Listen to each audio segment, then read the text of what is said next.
I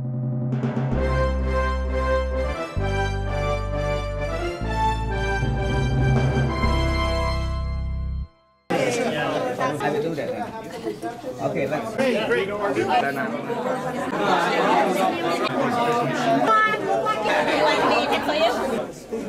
Oh, I know.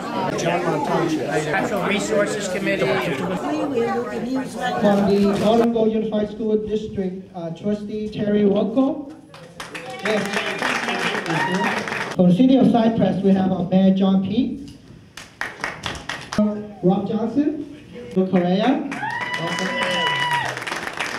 Richard is former mayor. Richard and I have met many times. The honor of introducing the congressman. But I have my partner with me, and I gotta tell you, it makes it much. Government supplier for U.S. Navy ships. Stay and enjoy the food. 2, 3.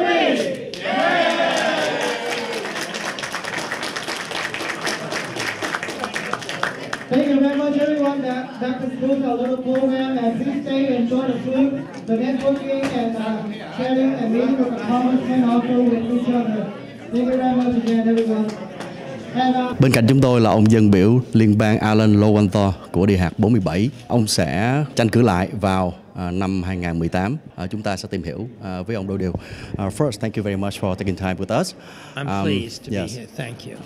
What is the reason for opening the office right here in Garden Grove? Well, I spend a lot of time in Little Saigon, and it's important that people have a place right here in Orange County, in Little Saigon, in Westminster, in Garden Grove, and then in Stanton, and all the cities that I represent, that they have a place that they can feel that they can come and talk to me about their issues, whether they're issues directly related to human rights issues in Vietnam, but also issues about Social Security and Medicare and Medi-Cal and veterans issues, all the kinds of issues that people need, or they just want me to come to their school. And it's really important that I have an office right here where I represent. And so I spend a lot of time here, but I didn't have an office here. Now I'm going to have my own home, and I'm really glad. It's going to be a great place, you know, and it'll be a place where I hope people come and use, and we'll have meetings here. You know, I don't want to have people come all the way to Long Beach to do it. I represent Garden Grove, Westminster, Little Saigon. I want to have an office right here so people can, you know, feel like it's their office. Since you just mentioned about human rights, yes. And that is the issue a lot of people, yes. Vietnamese people, yes. concerning about. And President Trump, the last trip to Vietnam during the APEC, yes. People mentioned that he did not brought up the human rights issue with the Vietnamese government as the U.S. representative and as the opposite party to President Trump. What do you say about that? Well, you know, the core principle of American foreign policy, especially since the Second World War, but even before then, has been that we will talk and work with everyone, but we really want to advocate for the rights of all people to be able to have religious freedom, to have labor rights, to have the right to criticize their government, and that those are not just the things that we add on to after we trade with them. They have to be the central piece.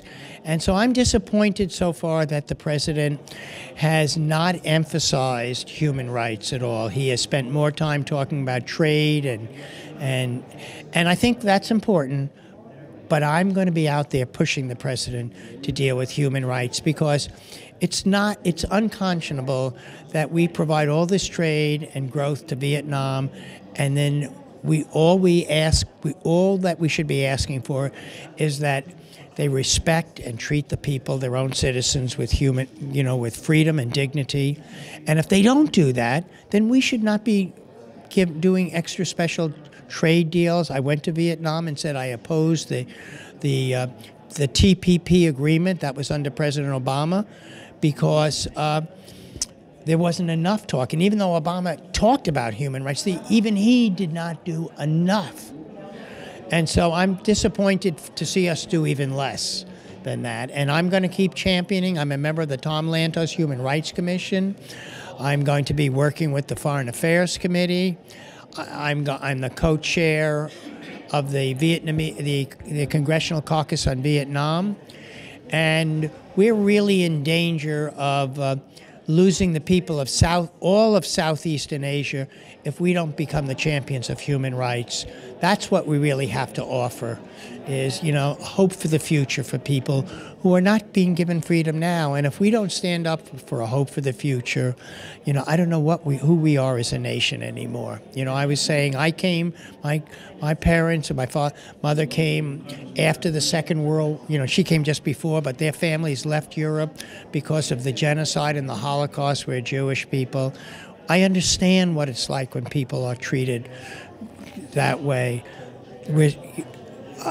I'm in office because I'm going to stand up for people's freedom. That's the only reason I want to be in office. And the people of Vietnam are oppressed. They are not allowed to have the freedoms that we enjoy here.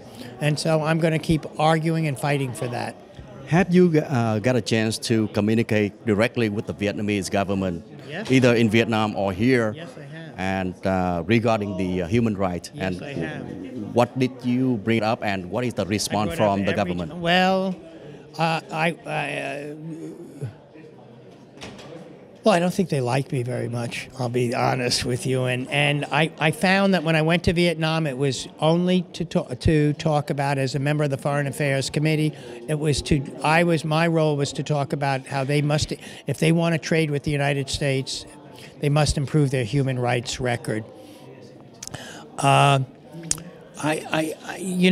the other question is that I feel like the Vietnamese government has not really tried to reach out to the diaspora at all. The people who had left Vietnam because of after the war was over and the fall of Saigon in 1975, and the Vietnamese government still treats people who fought for freedom in their country as traitors. I think that has to end. The government has got to stop doing that.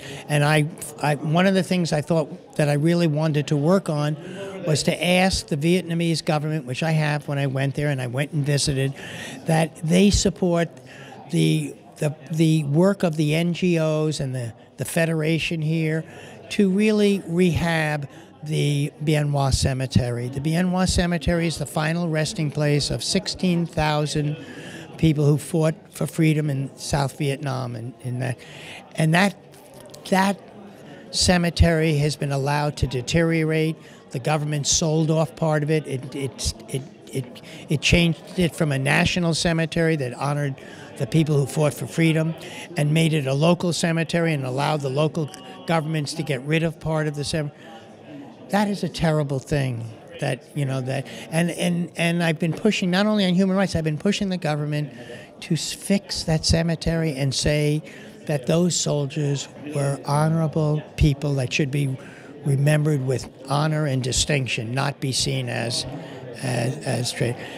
The other thing that I'm most concerned about is in Vietnam, there was one of the worst environmental disasters in the Formosa plant, in which the toxic chemicals, killed millions of fish, the livelihood of many of the fishing people from Vietnam lost their jobs, and they have never been compensated the way they should be.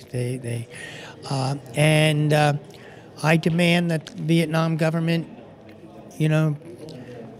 help those, really, not by a small amount, but significantly help those people who are hurt by this economic disaster. And I've also asked our government to be very careful in taking any fish in from Vietnam, and because I think that they've been contaminated and the water's been poisoned, and there's still a real problem, and that's another issue I want to work on. There's an opinion piece on San Jose Mercury News that lately published by the the organization called Viet Unity. I believe that's from the Vietnamese youth living here in the U.S. In the article, they talk about the older Vietnamese generation here putting wrong priorities, emphasizing too much on human rights and taking back Vietnam. According to that group, the Vietnamese community here should be emphasizing more on other issues locally here, like police brutality, deportation, or low income, etc. What is your opinion on that? Well, I think they're all true. I don't think the United States should ever not champion human rights. That's who we are. And so I disagree that, that should be. But I also agree that it's important for the Vietnamese community to feel like they're part of the U.S. also. And as much as they're Vietnamese, they're also American now. And when there are issues like police brutality or other kinds of issues that take place, or anything it's really important that they stand up and fight for changes here in the United States too, not just in Vietnam. But I don't think those things are opposite each other. I think what it says is that the older generation who went through all of the horrors, they just want to convey that they just want people who live in Vietnam to have freedom. That's all they're saying. Nobody's into overthrowing the government or doing. We're just talking about people need to be able to live in freedom, with respect, to challenge their government, and hopefully to have a democracy someday where the people will decide, not the party who runs the country. At the same time, they're now part of America, and they have to do both. They have to also work to make sure that this country is their young people go to college, and that we deal with some of the needs that happen here in the United States too. And so I think they're both right. It's each generation has to do what's the most important for them, and I don't think they're in conflict at all. It just reflects that the Vietnamese community here, especially the younger community, really feels part of America and wants to help change America too. And I think that's wonderful. And the older generation is telling the young, you're only going to be free if all people are free. And I think that's important for them to hear also. Lastly, could you give your message to the Vietnamese community, especially the people living in your district, please? Well, it is such an honor to represent the Vietnamese community, to go to Washington and fight for the Vietnamese community, to be a champion of human rights for the Vietnamese community, but to be a champion of all things, to be a champion for Social Security for the Vietnamese community, to make sure that everybody has adequate health care.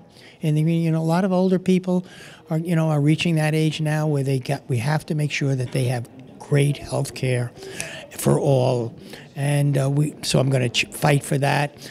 And now we're in the holiday season, and I want to wish everyone in Little Saigon and throughout the 47th Congressional District, my Vietnamese constituents, a wonderful holiday season, no matter how they celebrate, and later on Tet, and now, our new, let them keep celebrating, and I'm so proud and honored to represent a community that represents the best in America, who have come to America enduring great hardships and have become a story of what it means to have success in America. And so I'm so proud that I represent them. I wish them all in the Vietnamese American community a wonderful New Year, a wonderful Tet, and a wonderful holiday season now. Thank you very much. Thank you.